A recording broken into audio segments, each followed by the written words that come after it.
Hello students. So welcome back to our today's class. Okay. So here we are going to start or to learn application of Bohr's theory. So in our live class, in our previous live class, I have told all of you about Bohr's theory, the postulates of Bohr's theory. Okay. And everything was given in your worksheet also, though again I will provide everything in today's class note. Okay, so if you have not written it in your worksheet, from your worksheet, so then you can copy it from the PDF notes. Clear? Okay, so let's start today with the applications of Bohr's theory. So by using Bohr's theory, we can calculate various things that are related to the atomic orbital. Okay, just like we can calculate the radius. All the orbits are circular. So by using Bohr's theory, we can calculate the radius of circular orbits. Clear? So not only radius, as well as we can calculate the velocity of the rotating electron in the circular orbits. Okay, we can calculate the electrons, the energy of the electrons when it is present in a stationary state or in any level or in any orbit. Okay, so one by one we will see all the formulas here, and as well as we will discuss the numerical problems also that are related with these equations. So let's come to the book. So first, already I have written that radius of nth orbit, that can be denoted by small r. At the suffix there is, at the subscript there is small n. That means we are taking any orbit which is having its order n. N could be 1, 2, 3, 4, whatever else. Okay, so nth orbit we are taking here. So now we can calculate the radius of nth orbit, that is Rn. So there is an equation to calculate the radius. So there are several equations that we have got by comparing different equations, like centrifugal force, okay, centripetal force, many things are there. By calculating those things, this equation we have got. So what is the equation? That is n square into h square. N is the order of the orbit, h is known as Planck's constant. Okay, then 4 pi square, pi is having the value 3.14. M, what is M? M is the mass of the electron. Z is the atomic number. Okay, Z is the atomic number of the particular element what we are taking. Just for example, if we are taking hydrogen, then atomic number of hydrogen is 1. So therefore the value of Z will be 1. Okay, next E. E is the charge of the electron. Clear? E is the charge of the electron. So all the values that if are given, so from there we could calculate the value of the radius for a particular orbit. Okay, for nth orbit. So now let's come to a simplified form, because every time if we want to calculate the orbit or if we want to do the numericals, then it is not possible to remember this large formula. So to simplify it, we have to look into the next part. So now we can divide the whole equation into two parts. Okay, in the first part you have to place what? N square divided by z. Okay, n square divided by z multiplied by h square divided by 4 pi square m into e square. So why we have divided them into two parts? Because just see here, h is a Planck's constant, pi is also a constant having a fixed value 3.14, mass of electron is also constant, and the charge of electron is also constant. So this value it is having a constant value. Okay, this part it is having a constant value, so it will be easier for us if we calculate the value of this constant part. Okay, only this part is variable, because for different types of atoms, for different types of elements, and for their different orbits, this value or this part will vary only. Okay, so it will be easier if we calculate the value of the constant part, and we have to then only put the values of the first part. Okay, so by putting the values of the constant part, we are getting this fixed value that is having this magnitude 0.53 into 10 to the power minus 8 centimeter. Okay, 0.53 into 10 to the power minus 8 centimeter. This is the constant value, and the variable part is n square by z. Okay, or also we can write it as n square by z into 0.53 angstrom. Okay, 0.53 angstrom is another unit.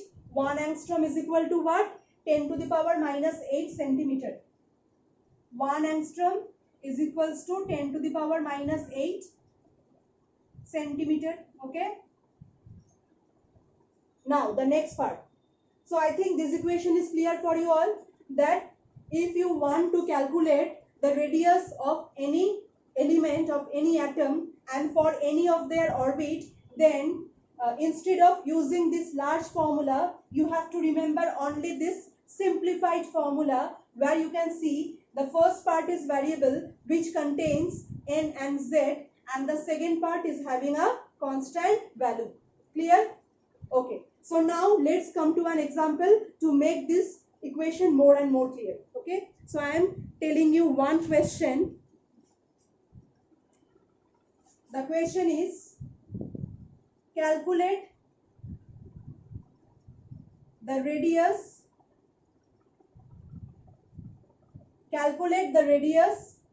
of fifth orbit of hydrogen atom. Okay, this is the question. Calculate the radius of fifth orbit of hydrogen atom. So whenever you are getting the question, so first read the question carefully, and then first identify that which element we are taking here. The element is hydrogen, right? So hydrogen is having the atomic number 1, exactly 1. So that means here the value of Z will be 1, because Z is denoted by atomic number. Okay, atomic number is denoted by Z. So for hydrogen atom, Z is 1. And which orbit we are taking here? Fifth orbit. That means the value of N is 5. Okay, the value of N is 5, because in question it is asked to calculate the radius of fifth orbit. So just you have to do what now? You have to put the values of N and Z in this equation. So what will be the radius? R5. Okay, because of fifth orbit is equals to N square, means 5 square, divided by 1 into 0.53 angstrom, if we are calculating in angstrom. That means 25 into 0.53 angstrom. 25 into 0.53 angstrom. So then you have to multiply this value. Okay, I am telling the answer. The answer will be 13.25 angstrom. 13.25 angstrom is the answer that is coming out by multiplying these two values. Okay, so by this equation we can calculate the value of radius of any orbit for any element. Clear? Good. Next we are going to the next part. We are going to the next part, that is velocity.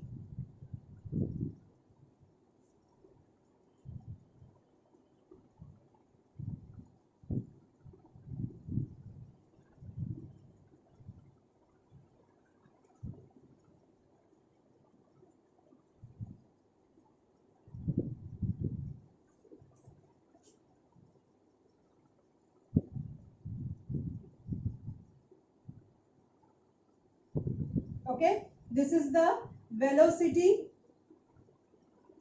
of nth orbit. velocity of nth orbit, that is Vn, written by 2 pi z e square by nh. Again you have to do the same thing, that just separate the variable values from here and the constant part. So the variable part is z by n, okay, into 2 pi e square by h. So this is the constant part. So the value of constant part is 2.186 into 10 to the power 8 centimeter per second. This is the value of the constant part. Okay.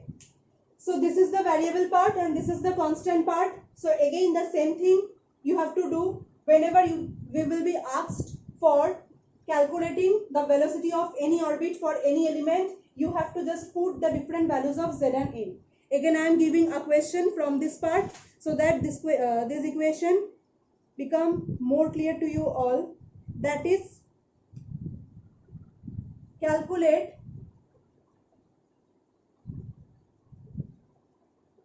the velocity of electron. E minus means short form of electron. Okay, E minus of electron rotating in third orbit of hydrogen atom. Okay, calculate the velocity of electron rotating in third orbit of hydrogen atom.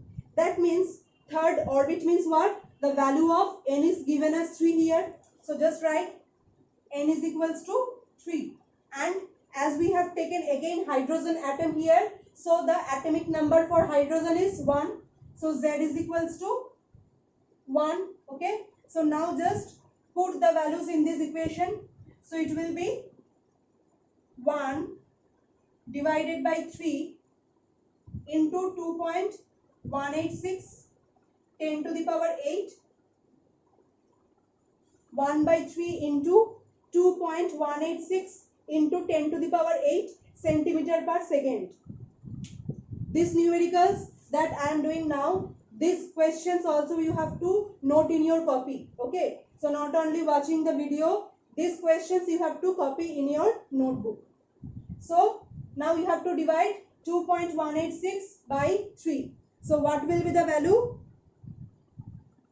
The value will be 7.286 into 10 to the power 7 centimeter per second. Okay, 7.286 into 10 to the power 7 centimeter per second. So this is the value of the velocity that is coming out by using this equation. Okay, so you can take a screenshot and after that you can note it down in your copy. Clear? Okay, so next I am going to the next question and the next equation by which we can calculate the value of energy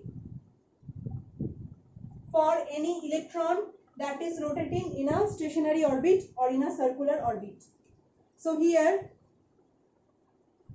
En, it is the energy of any orbit. Okay, so the equation, the long equation or the large equation is minus 2 pi square m z square e to the power 4 divided by n square h square. Okay, minus 2 pi square m z square e to the power 4 divided by n square into h square.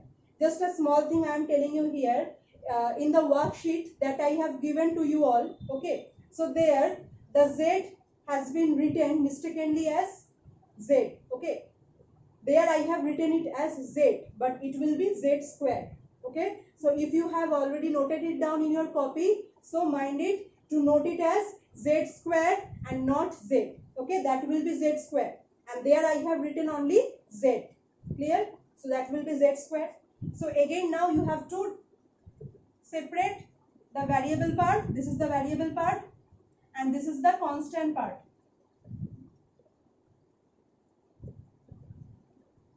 E to the power 4 divided by h square. Okay, this one. So then we have to calculate the value of this constant part, right? Like the previous ones. So here we can calculate the value of energy in different units. Just like in electrovolt unit, we can calculate, okay, in joule per atom, in joule per mole, different units are there, okay. So in the notes, you can see it clearly that what are the different values that we can calculate in different units, okay. So here I am only showing you the value that is in joule per mole, okay, in joule per, sorry, not joule per mole, joule per atom. That is z square by n square into minus 2.176 into 10 to the power minus 18 joule per atom. Okay, z square by n square into minus 2.176 into 10 to the power minus 18 joule per atom. This is the value of the energy, okay, for the electron. Now again, if any question there is asked, that I am telling you one question, that calculate the energy of, in short I am writing, okay, in your notes you will get the whole question. So calculate the energy of helium 2 plus ion, sorry, helium plus ion for the third orbit. Calculate the energy value for helium plus ion in its third orbit. So first again we have to identify that what is the atom here, that is taken the element of helium. So what is the atomic number of helium? That is 2. So here the value of Z is 2, okay, and the value of N is 3. So here you have to put the values, 2 square divided by 3 square into minus 2.176 into 10 to the power minus 18 joule per atom, okay. After that you have to calculate that what value will come here. So whenever you are doing this type of calculations, just mind it, don't do anything with this part, okay, don't do anything with this part. Just first calculate the first part, which is not having any index value. Just calculate this part. After calculating this part, then you have to multiply it with this one, okay. So suppose if it is coming as this 0.433, okay, suppose the value is coming as 0.967 after calculating this, okay, and this value minus 18. So then this type of value is not actually accepted, so you have to convert it into just like 9 point something, okay.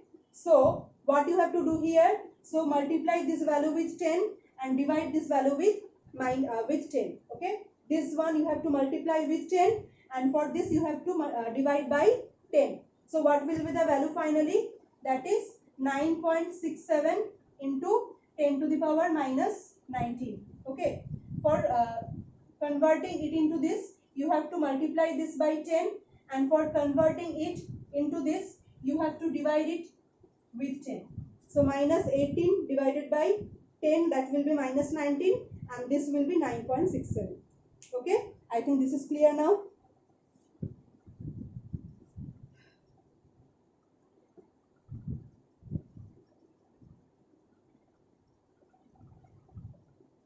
Okay, another type of numerical that I am just telling, that I have given in your worksheet. Okay, calculate the energy in joule corresponding to light of wavelength 45 nanometer, where wavelength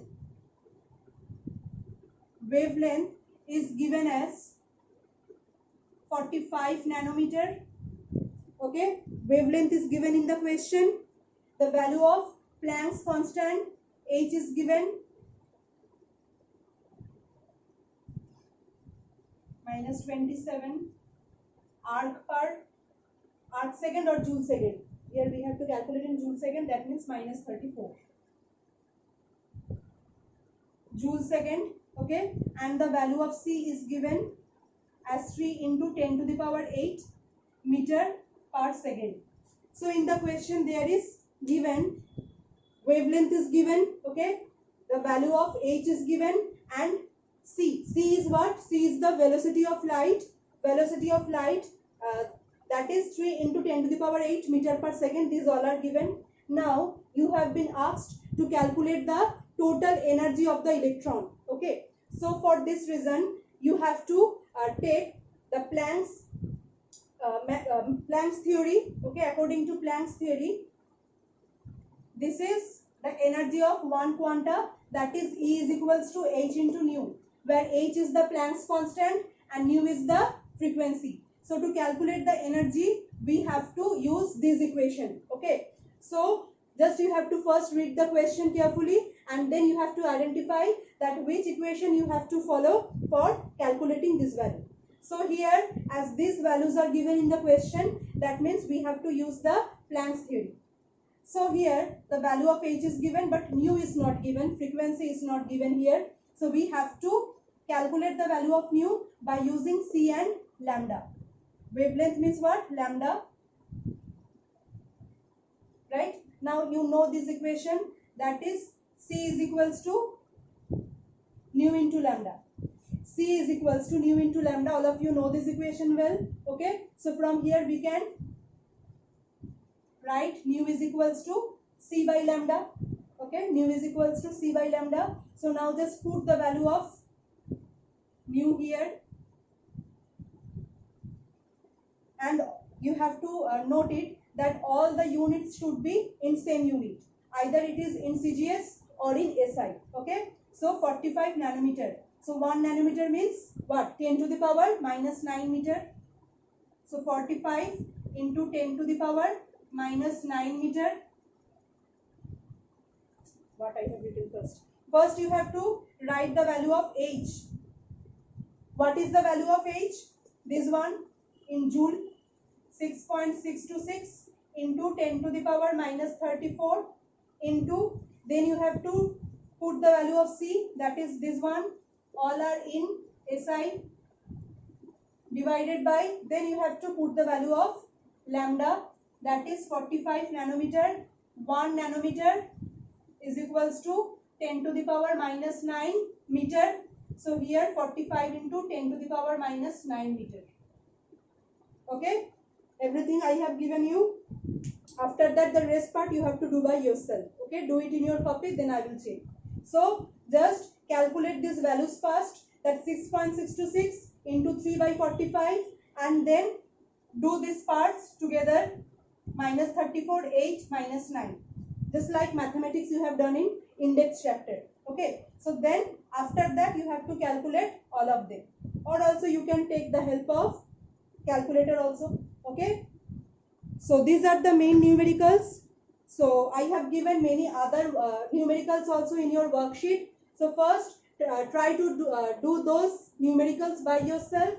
Okay, then I will discuss if you have any problem in our next live class. Okay, so first you have to do all the numericals, all type of examples I have shown here. Okay, and few examples are in your notes also, in your book also. So take help if you need, and then do all the numericals in your copy.